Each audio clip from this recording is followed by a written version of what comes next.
ओम गणगणपते नमः। ओम गणगणपते नमः। ओम गणगणपते नमः। ओम नमः शिवाय।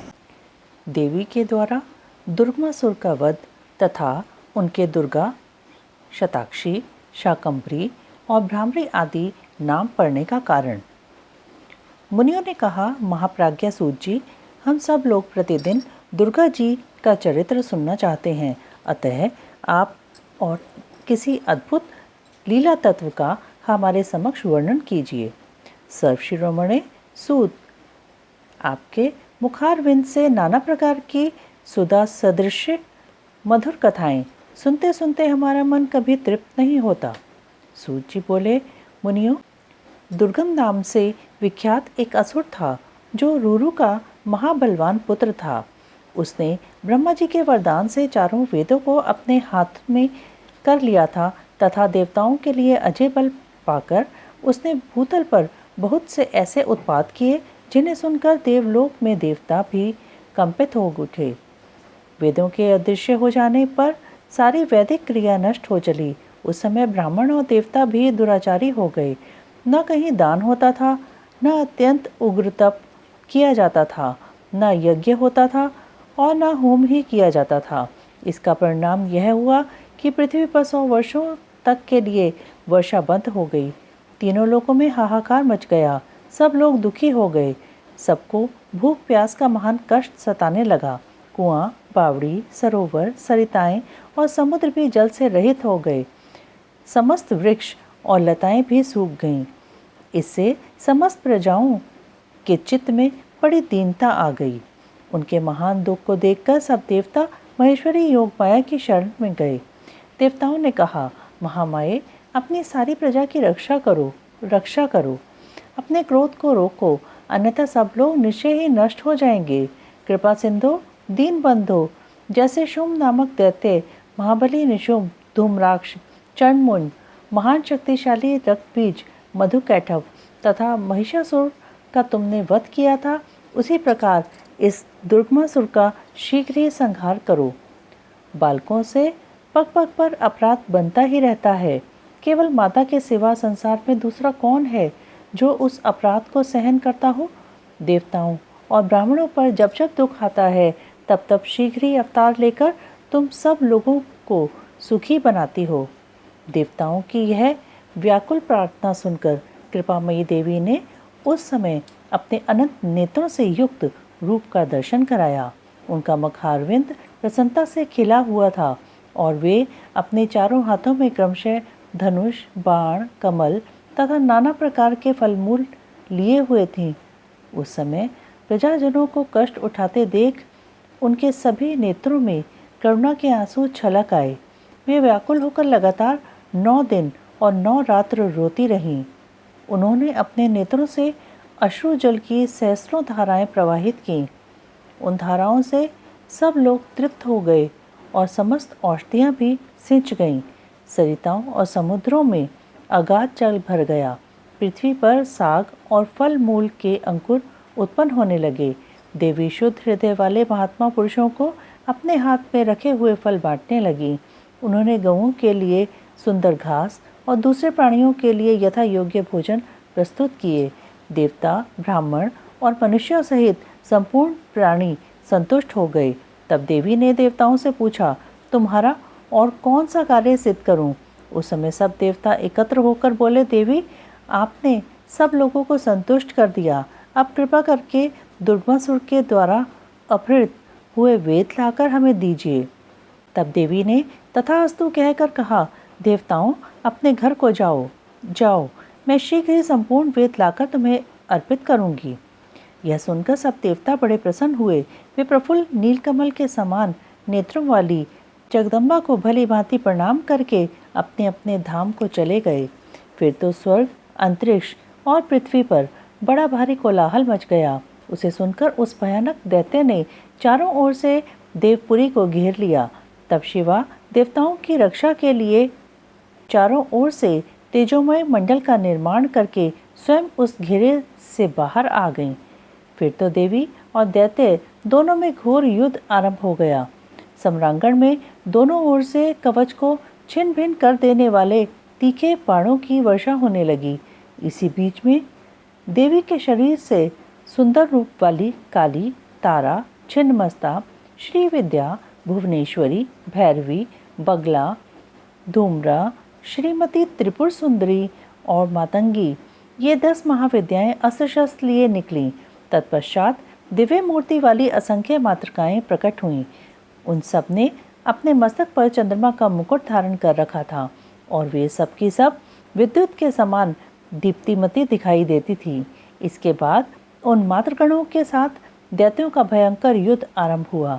उन सब ने मिलकर उस रौरव अथवा दुर्गम दैत्य की 100 अक्षौहिणी सेनाएं नष्ट कर दीं। इसके बाद देवी ने त्रिशूल की धार से उस दुर्गम दैत्य को मार डाला। वह दैत्य जड़ से खोदे गए वृक्ष की भांति पृथ्वी पर गिर पड़ा। इस प्रकार ईश्वरी ने उस समय दुर्गमासुर नामक दैत्य को मारकर चारों वेद वापस ले देवताओं को दे दिए। तब देवता बोले, अंबिके, आपने हम लोगों के लिए असंख्य नेत्रों से युक्त रूप धारण कर लिया था, इसलिए मुनिजन आपको शताक्षी कहेंगे। अपने शरीर से उत्पन्न हुए शाकों द्वारा आपने समस्त लोगों का भरण पोषण किया है, इसलिए शाकंभरी के नाम से आपकी ख्याति होगी। शिवे, आपने दुर्गम नामक महादैत्य का वध किया है, इसलिए लोग आपको कल्याणमयी भगवती को दुर्गा कहेंगे। योग निद्रे, आपको नमस्कार है। महाबले, आपको नमस्कार है। ज्ञानदायिनी, आपको नमस्कार है। आप जगन माता को बारंबार नमस्कार है। तत्वमसि आदि महावाक्यों द्वारा जिन परमेश्वरी का ज्ञान होता है, उन अनंत कोटि ब्रह्मांडों का संचालन करने वाली भगवती दुर्गा को बारंबार नमस्कार है। माता, आप तक मन, वाणी और शरीर की पहुँच होनी कठिन है। सूर्य, चंद्रमा और अग्नि, ये तीनों आपके नेत्र हैं। हम आपके प्रभाव को नहीं जानते, इसलिए आपकी स्तुति करने में असमर्थ हैं। सुरेश्वरी, माता शताक्षी को छोड़कर दूसरा कौन है जो हम जैसे अमरों पर दृष्टिपात करके ऐसी दया करे। देवी, आपको सदा ऐसा ही यत्न करना चाहिए जिससे तीनों लोग निरंतर विघ्न बाधाओं से तिरस्कृत न हों। आप हमारे शत्रुओं का नाश करती रहें। देवी ने कहा, देवताओं, जैसे बछड़ों को देखकर गौएं व्यग्र हो उतावली के साथ उनकी ओर दौड़ती हैं, उसी तरह मैं तुम सबको देखकर व्याकुल हो दौड़ी आती हूँ। तुम्हें न देखने से मेरा एक क्षण भी युग के समान बीतता है। मैं तुम्हें अपने बच्चों के समान समझती हूँ और तुम्हारे लिए अपने प्राण भी दे सकती हूँ। तुम लोग मेरे प्रति भक्ति भाव से सुशोभित हो, अतः तुम्हें कोई भी चिंता नहीं करनी चाहिए। मैं तुम्हारी सारी आपत्तियों का निवारण करने के लिए सदैव उद्यत हूँ। जैसे पूर्व काल में तुम्हारी रक्षा के लिए मैंने दैत्यों को मारा है, उसी प्रकार आगे भी असुरों का संहार करूँगी। इसमें तुम्हें संशय नहीं करना चाहिए। यह मैं सत्य सत्य कहती हूँ। भविष्य में जब पुनः शुंभ और निशुंभ नाम के दूसरे दैत्य होंगे, उस समय मैं यशोमयी देवी नंद पत्नी यशोदा के गर्भ से योनिज रूप धारण करके गोकुल में उत्पन्न होंगी और यथा समय उन असुरों का वध करूंगी। नंद की पुत्री होने के कारण उस समय मुझे लोग नंदजा कहेंगे।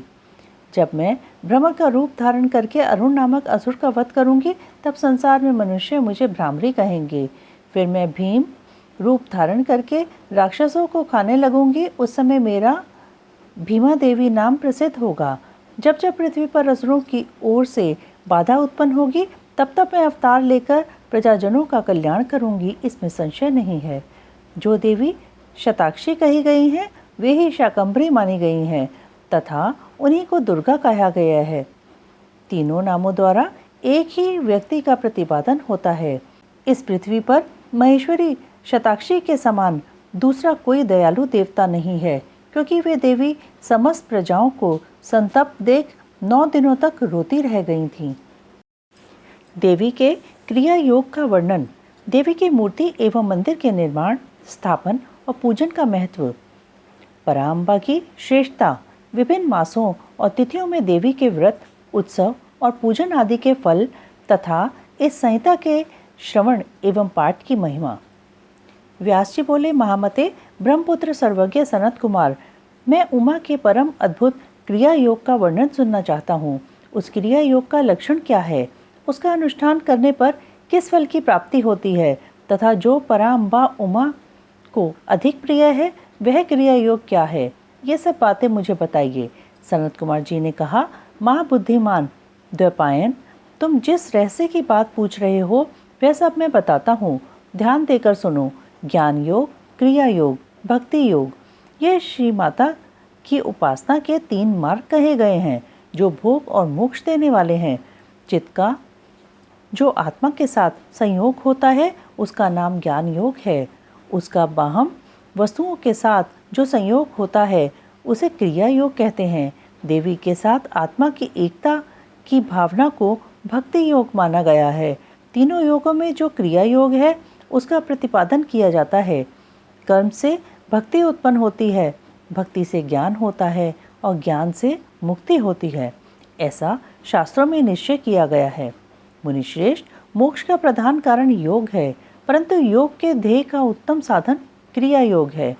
प्रकृति को माया जाने और सनातन ब्रह्म को मायावी अथवा माया का स्वामी समझें।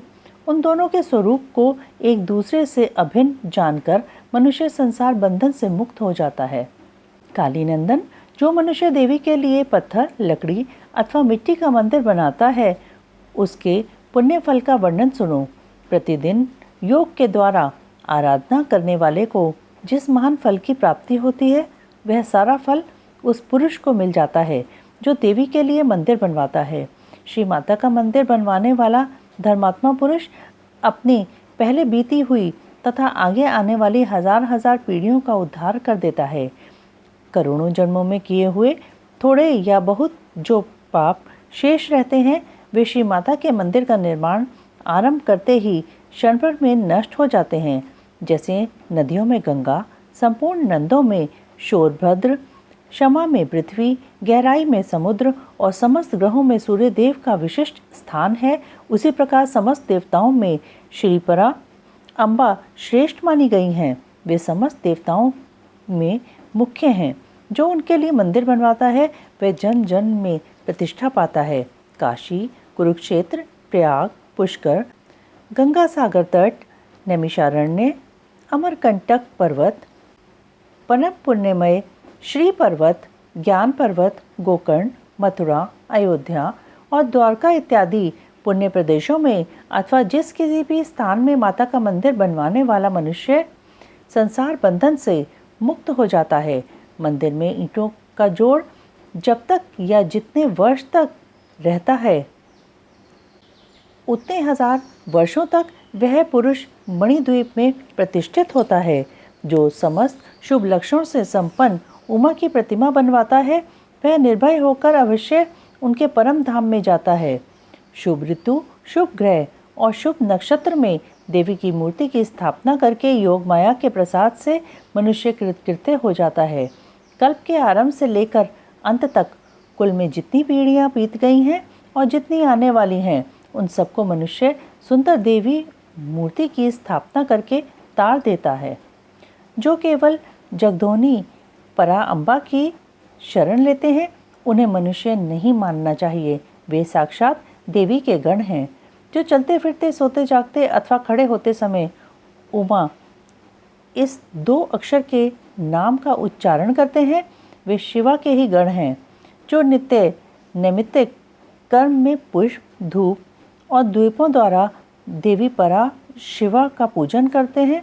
वे शिवा के धाम में जाते हैं। जो प्रतिदिन गोबर या मिट्टी से देवी के मंदिर को लीपते हैं अथवा उसमें झाड़ू देते हैं वे भी उमा के धाम में जाते हैं। जिन्होंने देवी के परम उत्तम एवं रमणीय मंदिर का निर्माण कराया है उनके कुल के लोगों को माता उमा सदा आशीर्वाद देती हैं। वे कहती हैं, ये लोग मेरे हैं, अतः मुझ में प्रेम के भागी बने रहकर 100 वर्षों तक जिएं और इन पर कभी कोई आपत्ति न आए। इस प्रकार श्री माता रात दिन आशीर्वाद देती हैं। जिसने महादेवी उमा की शुभ मूर्ति का निर्माण कराया है उसके कुल के 10,000 पीढ़ियों तक के लोग मणिद्वीप में सम्मान पूर्वक रहते हैं। महामाया की मूर्ति को स्थापित करके उसकी भली भांति पूजा करने के पश्चात साधक जिस जिस मनोरथ के लिए प्रार्थना करता है उसको अवश्य प्राप्त कर लेता है। जो श्री माता की स्थापित की हुई उत्तम मूर्ति को मधु मिश्रित घी से नहलाता है, उसके पुण्य फल की गणना कौन कर सकता है। चंदन, अगरू, कपूर, जटामासी तथा नागरमोथा आदि से युक्त जल तथा एक रंग की गऊ के दूध से परमेश्वरी को नहलाए। तत्पश्चात अष्टादशांग धूप के द्वारा अग्नि में उत्तम आहुति दे और घृत और कर्पूर सहित बत्तियों द्वारा देवी की आरती उतारे। कृष्ण पक्ष की अष्टमी, नवमी, अमावस्या में अथवा शुक्ल पक्ष की पंचमी और दशमी तिथि में गंध, पुष्प आदि उपचारों द्वारा जगदम्बा की विशेष पूजा करनी चाहिए। रात्रि सूक्त, श्री सूक्त अथवा देवी सूक्त को पढ़ते या मूल मंत्र का जप करते हुए देवी की आराधना करनी चाहिए। विष्णुकांता और तुलसी को छोड़कर शेष सभी पुष्प देवी के लिए प्रीतिकारक जानने चाहिए। कमल का पुष्प उनके लिए विशेष प्रीतिकारक होता है। जो देवी को सोने चांदी के फूल चढ़ाता है वह करोड़ों सिद्धों से युक्त उनके परम धाम में जाता है। देवी के उपासकों को पूजन के अंत में सदा अपने अपराधों के लिए क्षमा प्रार्थना करनी चाहिए। जगत को आनंद प्रदान करने वाली परमेश्वरी प्रसन्न हो इत्यादि वाक्यों द्वारा स्तुति एवं मंत्र पाठ करता हुआ देवी के भजन में लगा रहने वाला उपासक उनका इस प्रकार ध्यान करे। देवी सिंह पर सवार हैं, उनके हाथों में अभय एवं वर की मुद्राएं हैं तथा वे भक्तों को अभीष्ट फल प्रदान करने वाली हैं। इस प्रकार महेश्वरी का ध्यान करके उन्हें नैवेद्य के रूप में नाना प्रकार के पके हुए फल अर्पित करे। जो परमात्मा शंभु शक्ति का नैवेद्य भक्षण करता है वह मनुष्य अपने सारे पापंक को धोकर निर्मल हो जाता है। जो चैत्र शुक्ला तृतीया को भवानी की प्रसन्नता के लिए व्रत करता है वह जन्म मरण के बंधन से मुक्त हो परम पद को प्राप्त होता है। विद्वान पुरुष इसी तृतीया को दोलोत्सव करे, उसमें शंकर सहित जगदम्बा उमा की पूजा करे। फूल, कुमकुम, वस्त्र, कपूर, अगरू, चंदन, धूप, दीप, नैवेद्य, पुष्पहार तथा अन्य गंध द्रव्यों द्वारा शिव सहित सर्व कल्याणकारिणी महामाया महेश्वरी श्री गौरी देवी का पूजन करके उन्हें झूले में झुलाए। जो प्रतिवर्ष नियम पूर्वक उक्त तिथि को देवी का व्रत और दोलोत्सव करता है उसे शिवा देवी संपूर्ण अभीष्ट पदार्थ देती हैं।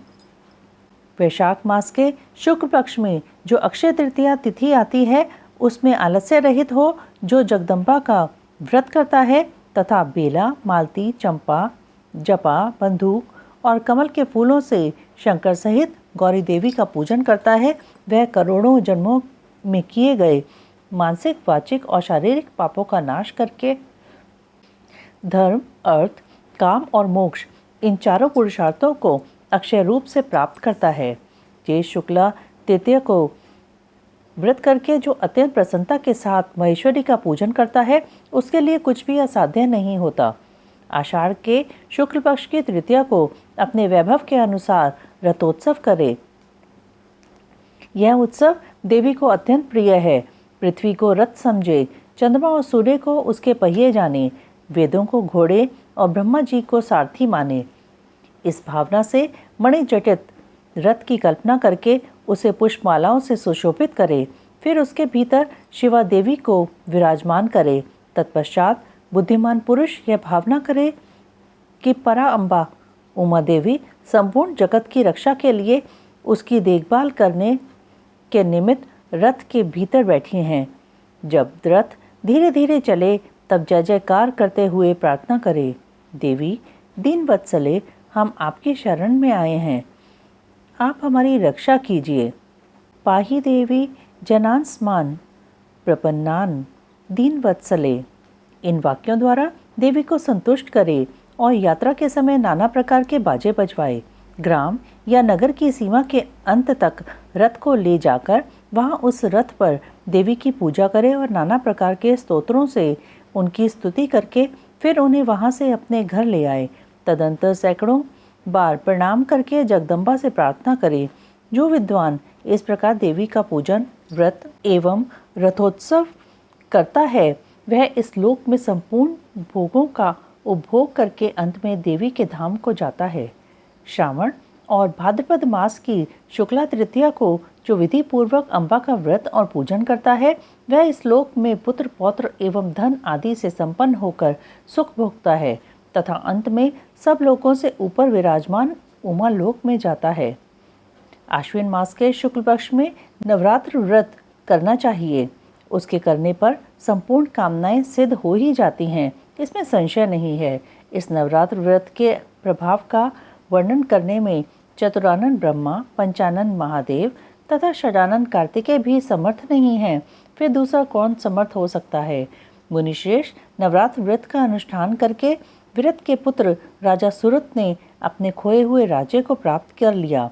अयोध्या के बुद्धिमान नरेश ध्रुव संधि कुमार सुदर्शन ने इस नवरात्र के प्रभाव से ही राज्य प्राप्त किया जो पहले उनके हाथ से छिन गया था।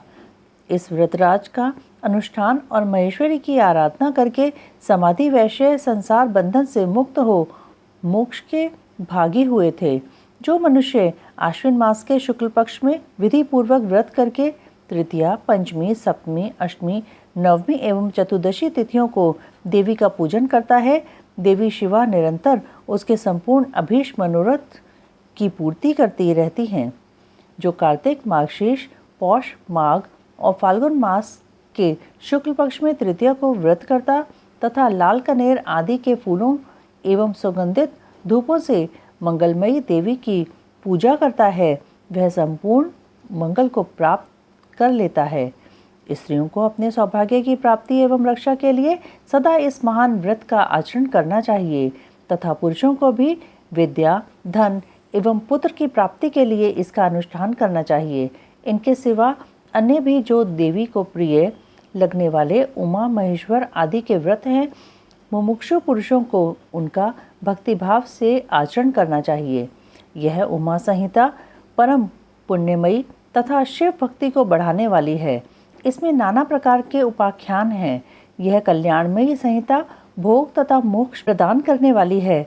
जो इसे भक्ति भाव से सुनता या एकाग्रचित होकर सुनाता अथवा पढ़ता या पढ़ाता है वह परम गति को प्राप्त होता है। जिसके घर में सुंदर अक्षरों में लिखी गई यह संहिता विधिवत पूजित होती है वह संपूर्ण अभीष्टों को प्राप्त कर लेता है। उसे भूत, प्रेत और पिशाच आदि दुष्टों से कभी भय नहीं होता। वह पुत्र पौत्र आदि संपत्ति को अवश्य पाता है, इसमें संशय नहीं है। अतः शिवा की भक्ति चाहने वाले पुरुषों को सदा इस परम पुण्यमयी रमणीय उमा संहिता का श्रवण एवं पाठ करना चाहिए। उमा संहिता संपूर्ण। ओम नमः शिवाय, ओम नमः शिवाय, ओम नमः शिवाय।